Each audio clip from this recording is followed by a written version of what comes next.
Hello everyone, welcome back to my YouTube channel, and today I'm going to be giving my match predictions for the quarter-finals Champions League second leg. And if we have anything like we just had for the first leg, we're in for a treat. We saw some amazing games, some exhilarating results. We saw teams like Real Madrid go to Stamford Bridge and win by 3-1. Karim Benzema, or should I call him the King Benzema, stamped his authority at Stamford Bridge and got Real Madrid the all-important victory. We also saw other amazing upsets like Villarreal, Unai Emery, the master tactician when it comes to knockout games and European competitions. When the time comes, he gets the lineup and the tactics correct, which saw him win 1-0 in terms of the game against Villarreal and Bayern Munich. We even saw Liverpool obviously beat Benfica. Everyone had that happening, didn't they? And we also saw Man City clinch a 1-0 victory, although not many goals were in that game and not many real chances in terms of 1v1s because Atletico Madrid were literally parking the bus.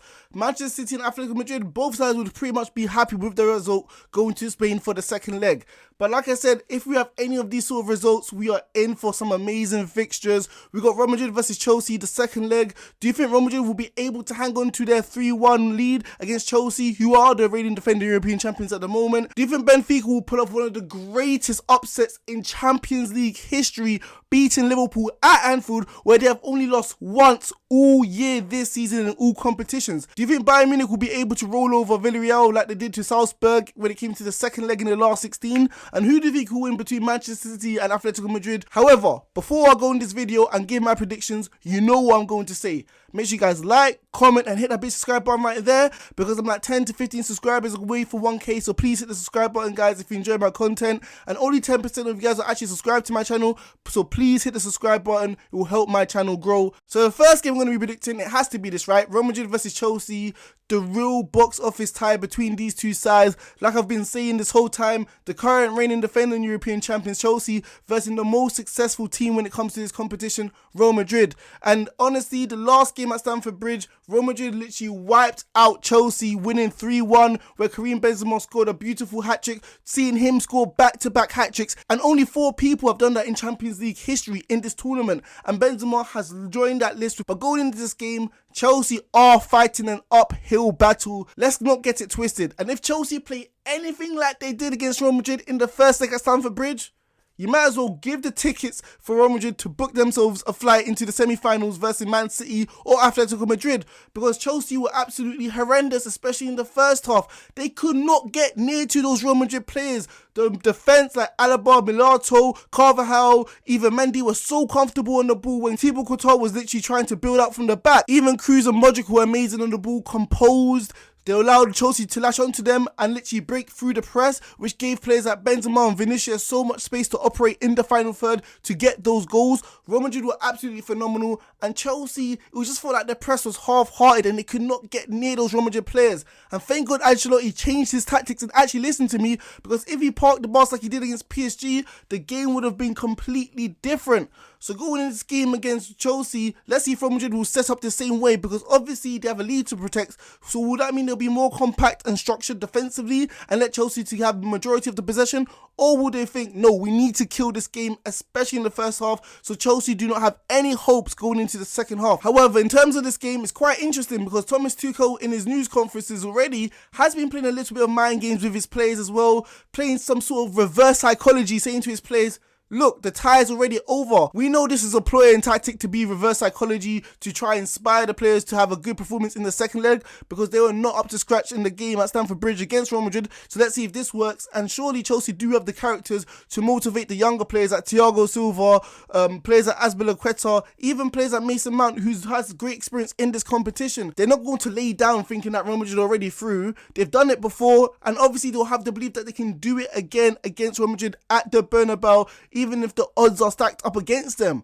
However, I have to be honest, I have to be truthful, and I know I predicted Chelsea to go through in this tie, but there's no way I can see them scoring 2 goals and keeping a clean sheet. They've conceded like 7 goals in their last 2 games, 4 against Brentford, 3 against Real Madrid. They are not looking like the same resilient structured side when it comes to defensive football. And if Chelsea have any real chance to actually score 2 goals and go through against Real Madrid, they're going to have to do stuff which is not in their nature. It's not part of their characteristics. Because we saw in the first leg against Real Madrid, they played a 3-4-3 structure in the first half, and Christian Christensen was literally isolated against Vinicius on that left-hand side, where Vinicius was literally running and toying with him with his great pace and agility on the ball. Christensen could not keep up with him, so Chelsea had to revert to a 4-3-3. So Chelsea are going to have to play this again to protect Christensen, to make sure that he's not isolated one-on-one against this winger again. However, Chelsea haven't played much with four at the back, and when we've seen them play with four at the back, like against Brentford, they didn't play well. Yes, against Tottenham, they had some success and they've beaten them,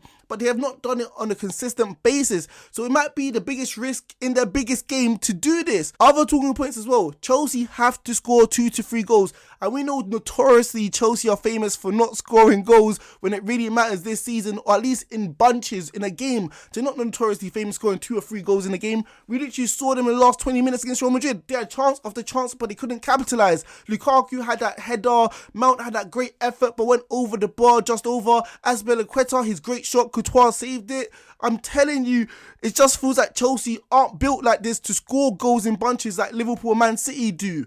And the last talking point, which I feel like is the most important talking point, they're versing Real Madrid.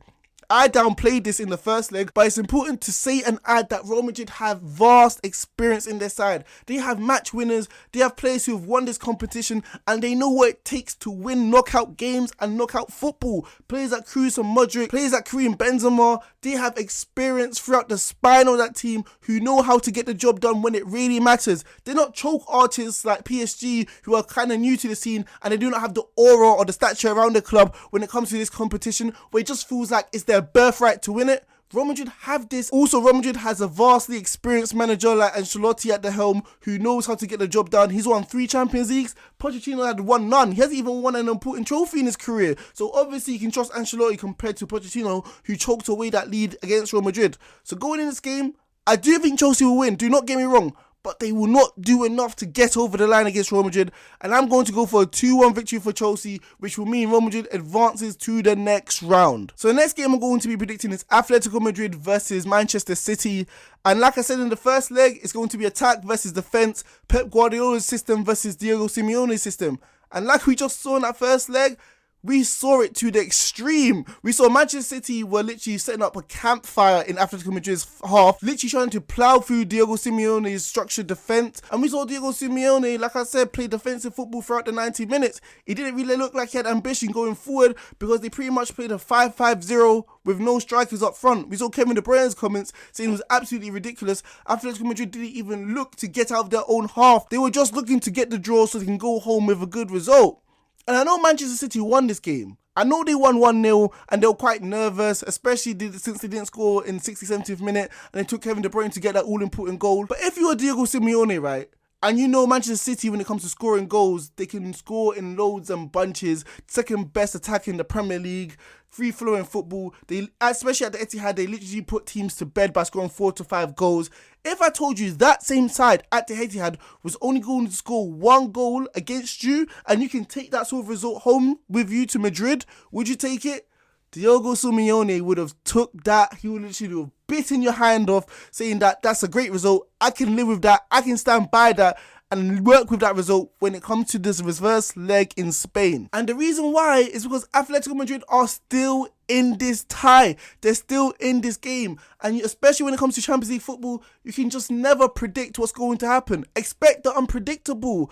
And especially with Manchester City's track record when it comes to this competition, when you've seen them versus teams like Lyon, when you've seen them versus teams like Spurs, Liverpool, even Chelsea in the final. When the going gets tough, the tough gets going, and Manchester City do not have it in their locker to literally eliminate the nerves so they can win the tie. We've seen it in the past. So Atletico Madrid are going to be ecstatic and happy that they have got to this position because they know Manchester City are serial choke artists when it comes to the Champions League. If it comes in the 50th, 60th minute and Atletico Madrid are still drawing 0-0 against Manchester City, the palms of Manchester City players are going to get sweaty and the nerves are going to come. And you never know, Atletico Madrid can get a last minute goal to send it to extra time. So I'm telling you, Atletico Madrid are going to love this proposition. They're going to love where they are in this tie at the moment.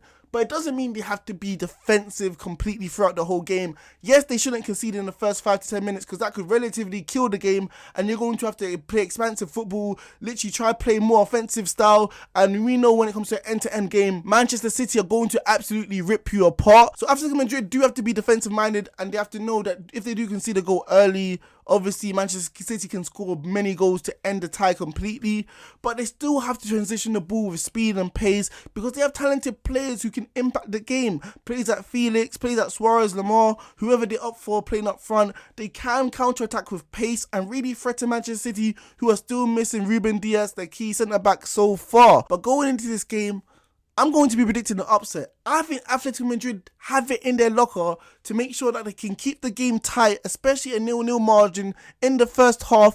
And when Manchester City feel the pressure, they'll fold. I honestly think this will happen. So going into this game, I'm going to be predicting an upset. I'm going for a 2-1 victory for Atletico Madrid to send it to extra time and for them to win it on penalties. So the next game I'm going to be predicting is Liverpool versus Benfica. And let's be honest, man, even the most passionate Benfica fan would pretty much say this tie is dead. This tie is finished. There's no real chance for Benfica to beat the best team on current form in Europe, the best team in the world, I think. The team which has only lost one game at Anfield so far this season, with Benfica not having the quality or caliber of players that Liverpool have in their arsenal. So pretty much this tie is over. Or is it? Can Benfica write their own script, write their own chapter when it comes to Champions League football and pull off one of the biggest upsets in Champions League history? Obviously, I don't think so. I'm a Liverpool fan, as you guys know, and I just don't see this happening. Liverpool, like I said, have better players, better quality.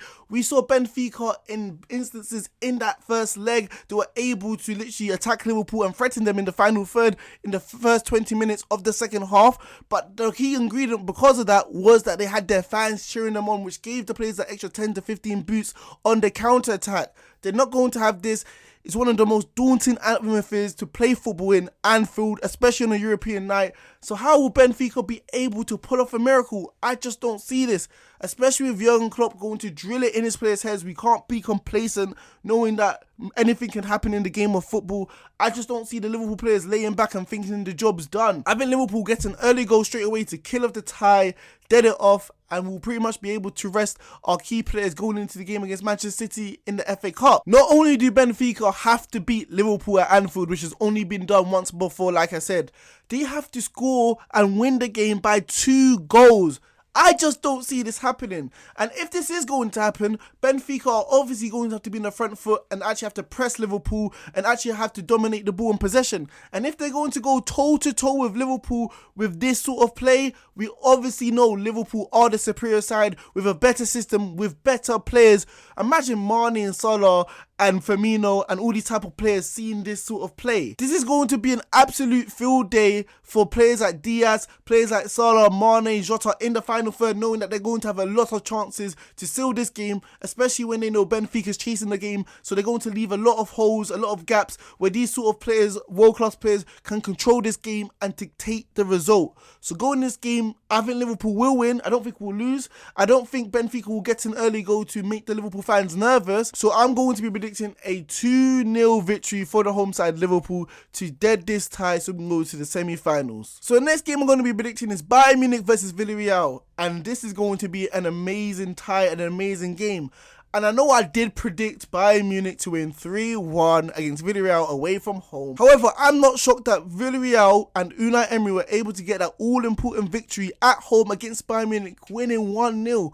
We know when it comes to European competitions, like I've said time and time again, Unai Emery is the guy to trust. We've seen it at Sevilla, we've seen it at Villarreal last season, Arsenal. I've said this so many times. He knows how to get results. It might not be the most entertaining or the prettiest brand of football, but it's efficient and it's effective to get the result done. And this is what he did against Bayern Munich. He limited the amount of chances. He limited the amount of space that the key Bayern Munich players had to try create chances, especially in the first half. In the first half, if you ask the most loyal Bayern Munich fan, they would have told you that Villarreal should have been up by 3 goals, the amount of chances they were creating on the counter-attack. So Bayern Munich, in all honesty, should be happy that they're only going into this game by a 1-0 deficit.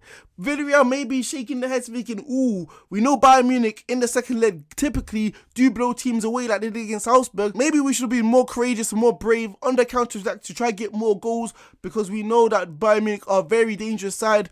But at the end of the day, the bed's made for both sides and they have to play this game in Bayern Munich Stadium. And going in this game, I just feel like it's going to fall down to one question. Can Villarreal hold on to a 1-0 victory across 90 minutes against Bayern Munich in Germany? Like I said, Salzburg struggled and failed to do so, but we know Unai Emery is a much more better tactician than Salzburg's manager, and we know Villarreal defensively are solid as a unit, are solid as a rock, and they know how to keep out the opposition. However, it's going to be mentally and physically taxing. Imagine chasing players like Muller, Lewandowski, Coleman 1v1 duels across 90 minutes. It's just not feasible. And even the mental aspect, like I said, it only takes one moment to switch off for a player like Lewandowski to get a one-on-one opportunity. And we know he's so deadly when it comes to these sort of moments. So going into this game, it's just so hard for me to believe that a chance will not fall to the right player for Bayern Munich, who we know have match winners for days. I'm going to be predicting a 3-0 victory. Of course, even if Bayern Munich score, Villarreal are still in the game, but that one goal will give Bayern Munich confidence to push on to seal the deal.